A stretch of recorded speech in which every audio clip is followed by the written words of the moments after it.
Et si les droits de douane, les surtaxes douanières de Trump n'avaient aucun impact, aucun effet sur l'activité et l'économie? C'est le point de vue iconoclaste de Patrick Artus. Bonjour Patrick. Bonjour David. Chef économiste chez Natixis. Alors, je ne dis pas que vous êtes seul contre le reste du monde, mais il y a tout le monde qui s'excite, pardon. Ça fait les gros titres quasiment tous les jours.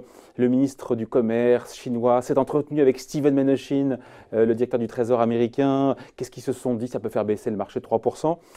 Et tout le monde cherche évidemment à savoir, à bien mesurer quel est l'impact de ces surtaxes douanières partielles qui pourraient augmenter effectivement par la suite sur les États-Unis, sur la croissance mondiale. Et vous, ce que vous nous dites, c'est circuler, il n'y a rien à voir. Alors, il faut être précis dans ce qu'on dit. On va être précis.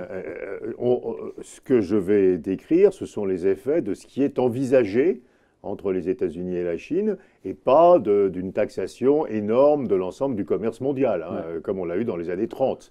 Il est tout à fait clair que dans les années 30, le protectionnisme a provoqué un effondrement du commerce mondial, la crise, etc. Donc, j'essaie de regarder les effets de ce qui est peut-être en train d'arriver. Mais cette relation sino-américaine, c'est 500 milliards d'un côté. Alors, on vient de dépasser 400 milliards de dollars à la fin de 2018 de déficit extérieur sur un an des États-Unis vis-à-vis de la Chine. Ouais.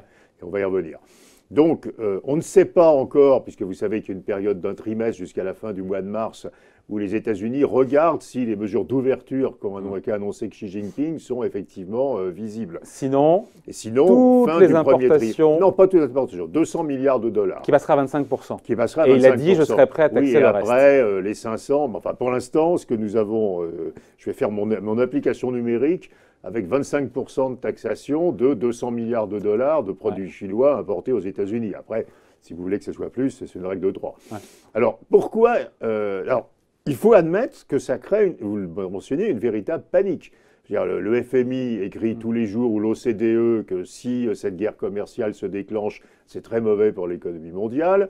Les Chinois, les chefs d'entreprise, les consommateurs chinois sont extrêmement inquiets et ça explique une partie du retournement de l'investissement, de la consommation, des achats de voitures en Chine.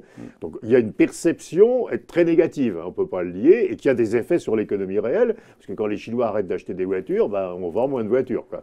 Ce que je voudrais dire, c'est qu'on va réaliser progressivement que si ces droits de douane se mettent en place fin mars, ce qui n'est pas évident, puisque peut-être que les États-Unis vont décider que Xi a vraiment ouvert son économie. Il baisse de 40 à 15% les droits de douane sur les voitures américaines. Enfin, donc il y a les voitures américaines qui sont produites en Chine. Non, aux États-Unis. Personne en Chine n'achète les voitures américaines produites. Mais il va acheter davantage de produits agricoles américains. Non, mais les voitures américaines qui sont achetées en Chine, elles sont produites en Chine. Non oui, mais il s'agit des voitures américaines qui seraient importées des États-Unis. Oui. Mais ça existe très peu. Il va acheter davantage de produits agricoles. Il a dit qu'il achèterait du gaz liquéfié américain, ce qu'il a besoin de faire en réalité. Les Chinois ont un besoin de gaz liquéfié colossal. Il l'aura fait naturellement. Et il n'en aura pas assez en provenance de Russie, donc il en faudra d'autres. Mais imaginons que ça ne suffise pas et que finalement, le 1er avril, nous ayons ces 25% de droits de douane sur la moitié du commerce entre la Chine et les États-Unis. Sur une petite moitié du commerce. Ouais. Alors, je vais essayer de vous démontrer que ça ne fait rien. À nouveau, ceux-là. Si on avait d'énormes droits de douane sur ceux-là. Premièrement, ces droits de douane s'appliquent à des produits qui ne sont pas fabriqués aux États-Unis. Les cellules solaires, l'acier pour les voitures, l'aluminium, les machines à laver, c'est fabriqué en Chine, c'est importé aux États-Unis, les Américains ne le fabriquent pas. Et on le voit déjà en 2018 sur toutes sortes de produits, par exemple les cellules solaires. Donc la seule chose qui se passe quand il y a des droits de douane, la quantité vendue par les Chinois aux Américains ne change pas. Parce qu'ils n'ont pas le choix, parce qu'il faut l'importer. En décembre 2018, sur un an, les exportations de la Chine vers les États-Unis ont augmenté de 12%. Et le commerce extérieur et le déficit extérieur des États-Unis vis-à-vis de la Chine n'arrête pas de s'ouvrir. Donc alors qu'il y a des droits de douane sur les machines à laver, les cellules solaires. Parce qu'on en a besoin, on les importe. Parce que les Américains ne le fabriquent pas. Donc ils continuent à l'importer. Donc ça n'a absolument aucun effet sur la production de la Chine. Et simplement, c'est plus cher aux États-Unis parce qu'il y a les droits de douane. Alors ensuite, deuxième morceau de l'analyse, on pourrait dire, oui, mais c'est plus cher aux États-Unis, donc c'est pas bon pour les Américains. Eh bien oui, pour le pouvoir d'achat des Américains. Oui, ça, c'est pas vrai non plus. Parce ils le payent plus cher. Ils payent plus cher. Et donc, ces droits de douane, disons 50 milliards, 25% de 200 milliards d'imports, sont perçus par le Trésor des États-Unis. C'est un impôt, c'est comme de la TVA. Et le Trésor des États-Unis ne les utilise pas pour réduire le déficit public. S'il levait des impôts supplémentaires en réduisant le déficit public, bien sûr, ça contracterait l'économie américaine.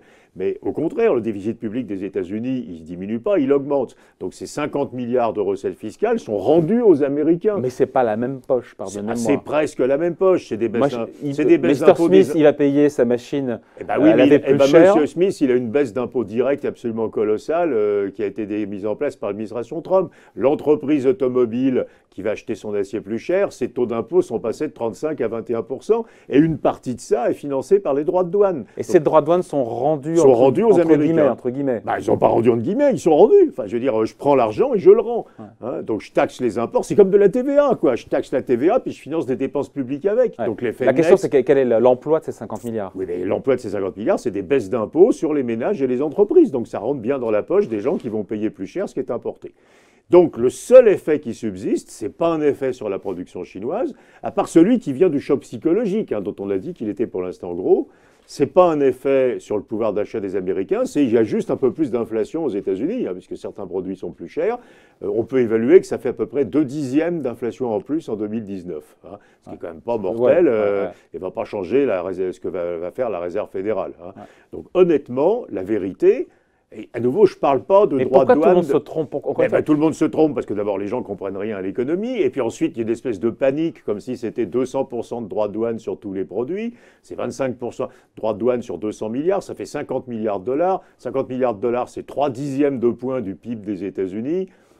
D'abord, c'est tout petit. Hein. Ouais. Et ensuite, à nouveau, par les deux mécanismes que j'ai expliqués, ça ne fait rien. Quoi. Je veux dire, ça n'a aucun effet. Et il y a un moment donné où les gens vont comprendre ça? Oui, c'est pour ça qu'il faut être optimiste sur Voilà, j'allais le dire. C'est pour ça qu'il faut être optimiste sur les marchés financiers, parce que les gens vont voir dans les chiffres que ça n'a aucun effet sur la production et sur les exportations. On a quand même des ventes de voitures en Chine qui baissent. On a quand oui, même mais ça, c'est parce que il y a une panique en Chine qui n'est pas due d'ailleurs uniquement à ça. Hein. Il y a un grand pessimisme qui s'est installé en Chine.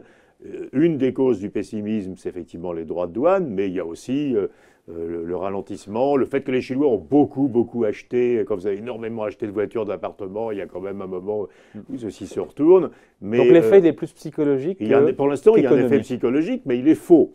Hein, et aussi, d'ailleurs, et ça fait baisser les cours boursiers, mais tout ça est faux, quoi, je dirais. Donc progressivement, on va réaliser que c'est quelque chose de totalement minuscule avec un effet totalement négligeable sur l'économie mondiale. Mais si Trump devait taxer, est-ce qu'on change de paradigme et de raisonnement? Alors, si Trump met des gros droits de douane sur les importations depuis l'Europe, mais surtout toutes les importations chinoises, est-ce que ça change ou pas? Le truc crucial, c'est est-ce que ce qui est taxé a un substitut aux États-Unis? La réponse est non. La réponse est non. Les Américains ne fabriquent pas de cellules solaires, ne fabriquent pas de l'acier qui peut servir à faire des voitures, ne fabriquent pas de machines à laver. Et le jour où ils taxent des choses qui sont produites par les Américains? Par exemple, il y a une grosse inquiétude qui est par exemple les automobiles européennes. Puisque là, il y a des automobiles américaines que les Américains pourraient acheter à la place des automobiles européennes. Donc là, vous voyez, et ça serait bon pour les Américains. Alors là, ça serait mauvais pour les Européens et bon pour les Américains en termes de volume. Mais vous voyez, la chose importante, c'est que d'abord, c'est totalement aberrant de taxer quelque chose qu'on importe et qu'on ne fabrique pas, quoi, je veux dire. Ce qui est d'ailleurs pas la rhétorique de l'administration, et dans la vraie vie, c'est ce qu'ils font, quoi. Ce qu'ils taxent quelque chose il n'y a pas de substitut américain à ce qu'ils taxent. En aucun cas, l'industrie américaine pourrait effectivement se substituer. Alors après, il y a la thèse des relocalisations, disant, OK, ils font pas de cellules solaires aujourd'hui, on en fera demain après-demain. Ils vont construire des usines de cellules solaires. Le rapport des coûts entre la Chine et les États-Unis, il est de plus de 3 à 1. Donc c'est tellement massivement inefficace qu'il n'y aura pas de relocalisation visible. À un moment donné, le marché se rendra compte que... Oui, le marché va se rendre compte que c'est une fausse panique et que c'est une fausse crainte. Qu'on ne verra pas dans les données en dur. On ne le voit pas déjà. On peut les regarder, les exportations de la Chine vers les États-Unis. À nouveau, 12% sur un an. Et on n'a jamais eu autant d'exportations de la Chine vers les États-Unis. Les surtaxes douanières de Trump, pour l'instant, n'ont aucun effet sur l'activité. C'est le point de vue, c'était le point de vue. Signé Patrick Artus. Merci Patrick. Merci David.